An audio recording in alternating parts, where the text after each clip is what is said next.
Hey fuckers, Young Oorah here. Bear with me, I am sweaty because I just came back from a run. I wear this rag shirt or whatever, right? You know, it looks crappy on camera. But it is kind of awkward. I haven't been in front of a camera for a very long time. And I feel like I've lost some subscribers because I've been inactive. It's okay, you know, they might come back, they might not. It's all good, we still keep pushing forward. I just haven't been really focused because it's my last semester coming up and I'll graduate college, so I'm trying to grind those classes out. Anyways, today I want to talk about something like somebody asked, alright? So actually a lot of people have asked me how my experience as being a reservist. It's funny because a lot of them are actually Asian, because it's just kind of cultural thing. You know, you go to school while being in the military, and they usually also join the officer route, or they graduate college and then they, you know, enlist as a PFC. But this goes for people in general. The first thing I want to cover is don't ever feel pressured by somebody to join active duty if you don't want to do active duty or whatever, or be a grunt. You know, I know it's a cultural thing where people get pressured, but at the end of the day, pride does not pay the bills. I say it again, pride does not pay the bills. They do not do anything to pay your bills, right? So at the end of the day, you have to look out for yourself. I get it, you may be young, you may have less things on your table, but as you grow older, like some of the O3s that I've talked to, or like people who's been on active duty, they say they would have joined the reserves, or should have chose a job that they could transfer out into the civilian world. I mean, if you want to do become a grunt or do active duty, by all means, that's what your heart wants, then go for it, right?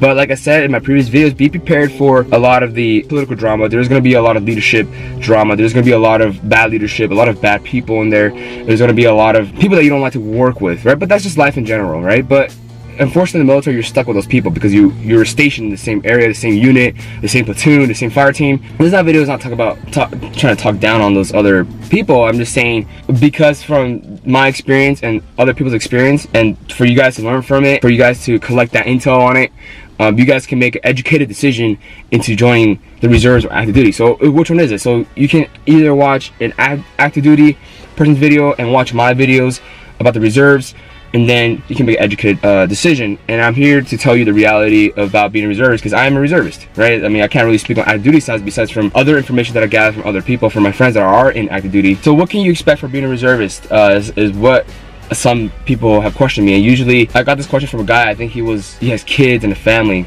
He wants to become a Marine, but he also has a family to take care of. You know, he's also almost finished with school.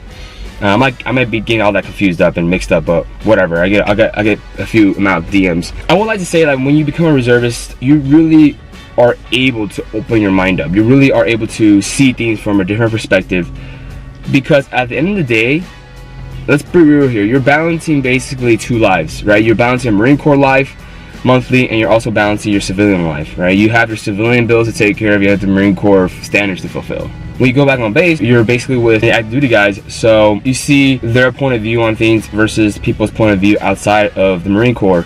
Because sometimes people get tunnel vision when they stay in, and they don't see things from different people's perspective. That's why a lot of Marines have that stereotype that, oh, you guys are, you know, gun-ho, narrow-minded, stupid, eat crayons, like you only think one way and that's the only way. It's because I think a lot of people get stuck in that mentality, you know.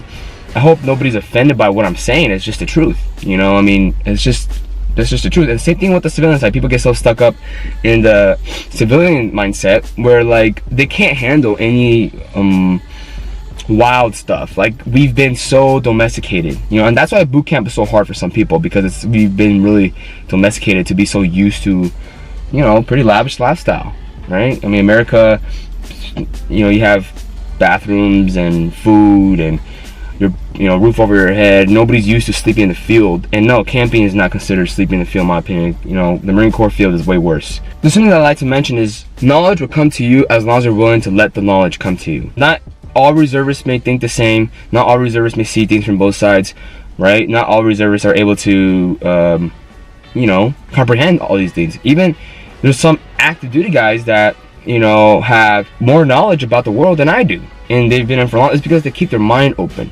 That's the whole point. That's what being a reservist taught me. That's what's helped me get through, you know, college, because I mean, there's going to be a lot of narrow-minded people in there too, right? There's narrow-minded people everywhere, right? I may be narrow-minded in my own way, but at the end of the day, I think when I didn't see a lot of things because I came from a really sheltered background. When I joined up, I started seeing things a lot for what they are, like what they actually are, instead of just seeing what I see in front of me. Like it provided me the ability to think. I mean, maybe MLS related, who knows, right? But that's what my experience of being a reservist taught you. So that's what you might be able to expect from being a reservist, right? Because you're balancing both lives. You know, you're looking at things from people's perspectives, and in fact, the Marine Corps, and from other people's experience too, this is just in general, not just because of the reserves, it makes you more socially aware because you experience with so much different types of people. Like for example, I come from California. You know, you work with people that come from Texas, you know, the Bible Belt states, the East Coast. Like I've been on the East Coast and I've been on the West Coast, right? I was on the East Coast Naval Base, and the people there, the Marines, are really way more different than the West Coast Marines. It's just how it is. So when you're exposed to this, you automatically will learn how to think from both sides, and you can choose after that, with an educated mindset, what you want to think about, you know, certain things, right? So it makes you more socially aware, and then when you go outside in the real world, you can actually see like the BS that people are portraying. You can actually see things from a different point of view. You can actually see how people are. You kind of like profile them is the best way to put it. You kind of profile them before you even start talking to them. And that's because, you know, you've experienced many different types of people. So that for me is what personally being a reservist taught me. Anyways, follow me on Instagram, follow me on Snapchat, like the video, thumbs up, and remember, if you get jiggy, don't forget to grab a piggy. Thanks for watching. Oorah.